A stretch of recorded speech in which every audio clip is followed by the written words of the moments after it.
Welcome to the Deep Dive. Today, we're taking a close look at statin medications, specifically, their role for seniors, people over 60. For, well, decades now, they've kind of been seen as the default, almost the ultimate tool for preventing heart disease. And that standard view, that perception, is really what we need to unpack today based on the research you pulled together. Right. Our mission, really, is to get a solid grasp on the specific claims, the data points, about how well statins work and how safe they are in this older group. Yeah. Because, look, these drugs can be lifesavers for people who've already had a heart attack or a stroke, no question. Sure. But the sources suggest that for generally healthy seniors, the risk-benefit calculation is, well, a lot more complicated than maybe you were often led to believe. We definitely found this interesting tension in the material, a potential gap, maybe, between the general advice on statins and the actual data for older folks without existing heart problems. We really need to dig into that. It's all about clarity, isn't it? You, the listener, deserve the full picture so you can make genuinely informed choices about taking a medication long-term. Okay, let's jump right in with what feels like the biggest assumption, the one driving so many prescriptions. This idea that basically every senior over 70 with high cholesterol needs a statin for prevention. Oh yeah, that belief is deeply embedded in practice. But when you actually look at the specific 2024 research cited in our sources. The one focusing on healthy senior. Exactly. Healthy seniors over 70 who don't already have heart disease, the benefit they found, it was remarkably small. Give us the number. What was the absolute risk reduction? Okay, the key finding was this. Over 5 years, the absolute risk reduction was only 4.44%. 4.44%. Wow. Okay, that number, that really changes the conversation, doesn't it? It does. So let me translate that. Out of 100 healthy 70-year-olds taking a statin every day for 5 years, less than 5 of them would actually prevent a major heart event. That's right, fewer than 5. And the other 95, they get zero cardiovascular benefit, but they're still potentially getting the side effects. Precisely. The benefit is really concentrated in a tiny fraction of that group. And this lack of overwhelming benefit naturally leads us to the second myth, that side effects are rare and mostly mild. Right. The package insert might say muscle pain affects, what, 5%, something low like that? Usually, yeah. That's the figure you often see in the standard medical literature. But the real-world data we looked at from independent research, it tells a very different story. We're seeing claims pretty consistently that up to 20, even 30% of people on statins report side effects that genuinely impact their quality of life. Yeah, things like muscle pain, yes, but also significant fatigue, cognitive fog, things that really matter day to day. And this seems to get worse because of the claim that doctors sometimes, well, they don't connect the dots. They might dismiss these symptoms. Exactly. They might say, oh, that's just part of getting older, or even suggest it's psychosomatic. Which means the actual number of adverse events probably gets massively underreported in the official stats. It almost certainly does. And, this also shines a light on the research gap itself. How so? Well, think about it. The big clinical trials, they often study relatively healthy people in their 50s, maybe early 60s. Yeah. But then those results get extrapolated, just sort of applied, to maybe a 78-year-old who's already dealing with 3 other health issues, the very people most likely to be taking the drug. That extrapolation seems problematic. It's critical to be aware of it. Yeah. Now let's make this really concrete with that risk calculation example from the sources, the one they often simplify. Okay. Imagine a 72-year-old woman. Her doctor says her 10-year risk of a heart attack is, say, 8%. A statin might reduce that risk to 6%. Right, so 8 down to 6. Now, the doctor might present that as a 25% relative risk reduction, because 2 is 25% of 8. And 25% sounds pretty impressive, right? Yeah, definitely sounds good. But wait, how do I, the listener, translate that back to my actual personal risk? You have to ask for the absolute reduction. In that case, going from 8% down to 6%, that's only a 2% absolute risk reduction over 10 years. Only 2%. So 98 out of 100 women in that scenario take that pill every single day for a decade. Yeah. Get no measurable heart benefit, but accept all the potential downsides, the risks, the cost, all for that 2% difference for someone else. That's the number people need to hear. Ask for the absolute risk reduction. Absolutely. That's the key question. Okay, so we hit the stats on efficacy, or lack thereof for many, and the real prevalence of side effects. But the sources also highlight these hidden health impacts, things that really affect long-term quality of life. Yeah, things that are maybe harder to pin down immediately. And the most concerning one cited seems to be the link between statins and developing type 2 diabetes. This is it's a really big deal. The research, and it's confirmed by major organizations like AARP, points to statins increasing the risk of developing diabetes by around 30%. 30%, that's huge. And the trade-off there feels, well, almost illogical. How do you mean? You're taking a drug to prevent heart disease, right?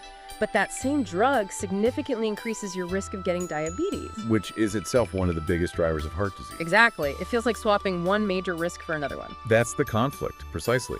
And the sources mention cardiologists who see this in practice. They talk about statins not just causing diabetes, but maybe accelerating it. Accelerating it? Yeah, so if your genes and lifestyle meant you might have developed type 2 diabetes eventually, say at age 78, the statin could potentially trigger it earlier, maybe at 72. So that's 6 extra years of dealing with diabetes, the complications, the cost, the impact on daily life. All for that potential, maybe small, absolute risk reduction in a heart attack down the line. It's a tough equation. Okay, beyond the metabolic impact, let's talk about the cognitive side, the brain fog. This is another one often brushed off as just normal aging. Very often. But patients describe really specific things. Trouble finding words, issues with navigation or spatial awareness, just a general mental cloudiness that makes complex tasks harder. And there's a biological reason for this, potentially? Well, yes. You have to remember where cholesterol actually functions in the body. The brain contains a huge amount, about 25% of the body's total cholesterol. Wow, a quarter. Yeah. It's absolutely vital for building brain cell membranes, for nerve function, for making neurotransmitters. So if you artificially lower cholesterol levels too much throughout the system, it could potentially disrupt those crucial brain processes. It might. And it's serious enough that the FDA actually put out a warning about memory loss being associated with statin use. Okay, so diabetes risk, cognitive issues, and the third big one mentioned is just profound fatigue. Why do so many statin users report feeling constantly drained? That ties directly into a fundamental process at the cellular level. It involves something called coenzyme Q10, or CoQ10. CoQ10, okay. Statins work by blocking a pathway called the mevalonate pathway. Now, this pathway makes cholesterol, yes, but it also makes CoQ10. So it blocks both. It inhibits both. And CoQ10 is often called the spark plug for our cells. It's absolutely critical for generating energy, especially in high-energy tissues. Both the heart and muscles. Exactly. Your heart muscle, your skeletal muscles. When the drug depletes CoQ10, it can directly impact the energy available to those tissues, leading to that feeling of fatigue and sometimes muscle pain too. And what makes this all a bit insidious, the sources suggest, is that these side effects often build up slowly. They're cumulative. Yeah, they might not hit you in the first month. It might be a year, maybe 2 years down the line, and you start feeling that drain or the fog sets in. Which makes it harder to connect it to the drug and creates this sort of medical trap where stopping feels risky even if the drug is making you feel worse overall. That's a good way to put it. And we absolutely have to mention who seems to be at higher risk for these issues. Right, the data pointed to specific groups. Consistently, the sources show that women and people over 80 are statistically more likely to experience these negative side effects. Yet those were often the groups underrepresented in the original big clinical trials focused on younger men. Precisely. Which, again, highlights that issue of extrapolation we talked about earlier. Okay, so we've got a clear picture of the potential downsides. Fairly low absolute benefit for many in prevention, the CoQ10 depletion causing fatigue, the increased diabetes risk, cognitive effects. If those are the problems, how can we address lipid management without causing those issues? Let's look at the natural alternatives mentioned. Right, and the fundamental difference in approach here, as the sources frame it, is moving from suppressing a body pathway, like statins do, to supporting the body more synergistically. The aim is to manage cholesterol and triglycerides, sure, but ideally while also boosting metabolic health and energy levels. Kind of the opposite of the common statin side effect profile. Okay, so let's run through the key compounds highlighted in the material. We probably have to start with the one that's closest chemically to a statin. Red yeast rice. Yeah, red yeast rice is often called nature's original statin, and for good reason. The active compound, monocolin K, is actually chemically identical to the prescription drug lovastatin. Identical? Wow. Yes. And studies show it can lower LDL cholesterol by a decent amount, maybe 15 to 25%. But here's the key difference the sources point out. Unlike the isolated drug, the whole fermented rice product naturally contains other beneficial compounds. Including CoQ10. Including some CoQ10, yes. Yeah. Which might help offset some of those energy-depleting effects you see with the pharmaceutical versions. Interesting. Okay, next up, something called bergamot. Sounds like tea. It's actually a citrus fruit, primarily grown in Italy. The extract from it is showing really impressive results. It's claimed to lower LDL by up to 36% in some studies. That's a big number, comparable to some statins. It is. But perhaps even more importantly, bergamot seems to improve insulin sensitivity.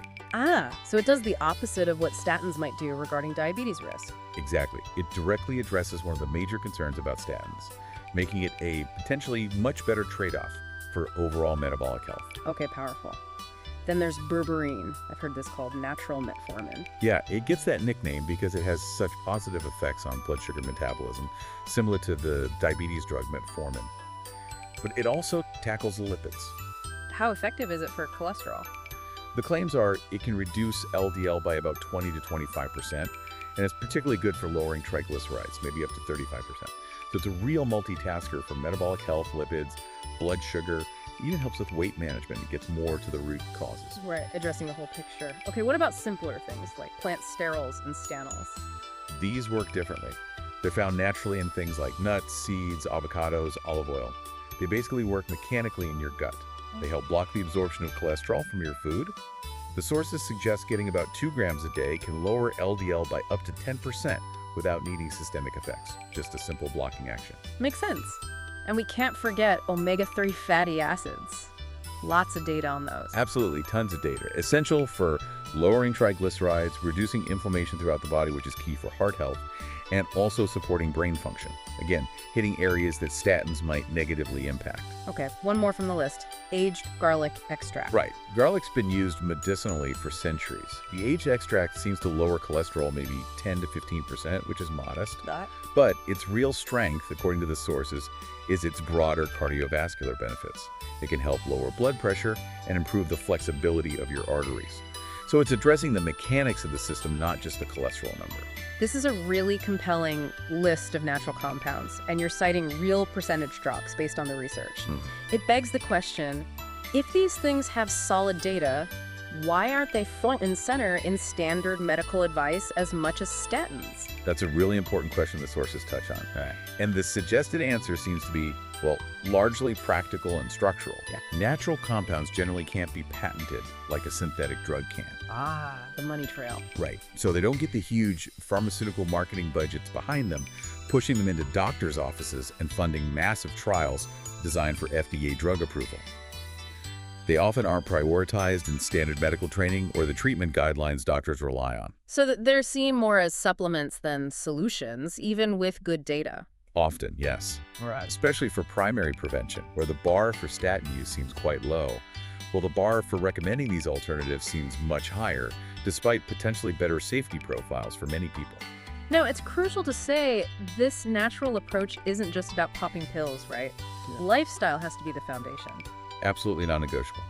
Supplements are helpers, they're catalysts, but they work best, or maybe only work sustainably, when they're combined with the right lifestyle. Which means? We're talking about diet. A Mediterranean style is often recommended, really focusing on getting enough fiber, like 25 to 35 grams every day. Regular physical activity, that 150 minutes a week of moderate exercise, plus some strength training, and quality sleep, aiming for 7 to 9 hours most nights. These things are fundamental for metabolic health. And the other key difference here is patience, isn't it? Yes, definitely. Unlike a statin, which starts working biochemically very quickly, these natural approaches, they take time to build up their effects. You need to give them 6 to 12 weeks, typically, to see the full impact on your numbers and how you feel. It requires a bit more patience for a sustainable change. Hashtag tag outro. You know, the most powerful message we took from all this material was really about informed choice. It's about having this information. The anecdotes shared really drive that home. Yeah, they're quite striking. Like Margaret, the 68-year-old woman mentioned, debilitating muscle pain on statins, right? But she worked with her doctor, transitioned to alternatives, and not only did the pain resolve, her cholesterol actually improved too. And then Robert, 74 years old, his doctor apparently told him his serious memory loss was just normal aging. But once he stopped the statin under guidance and adopted some of these synergistic approaches, his mental clarity reportedly came back completely. These aren't just about hitting a cholesterol target number. Not at all. They speak to what the sources call the ripple effect of health decisions.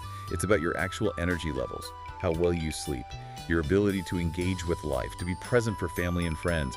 That's the stuff that really matters beyond the lab report. So boiling it all down, what's the key takeaway for you listening right now? I think it's that you need to be ready and feel empowered to have a real conversation with your doctor. And crucially, always talk to your doctor before stopping or changing any medication. That's vital. But go into that conversation prepared. Exactly. Go in ready to ask those critical questions we discussed. Okay, what is my absolute risk reduction from this medication? Not just the relative number. And maybe ask about other markers. Yes. Request that they monitor things beyond just standard cholesterol. Ask about inflammatory markers, like high-sensitivity C-reactive protein, hsCRP. Because we know true cardiovascular risk is deeply tied to inflammation, not just LDL levels in isolation. Get the bigger picture. Get the bigger picture of your actual risk and the actual benefit. Okay, and here's a final thought we want to leave you with, something to mull over from this deep dive. Perhaps the most critical decision you'll make about your health span, your quality of life as you age, isn't strictly which pill to take or not take. It's whether you choose to be an active, informed participant in your healthcare decisions, asking the tough questions, understanding your personal risk, or if you remain a passive recipient of whatever the standard protocol has been for the last 20 years. That engagement, that active role, that might be the most potent medicine of all.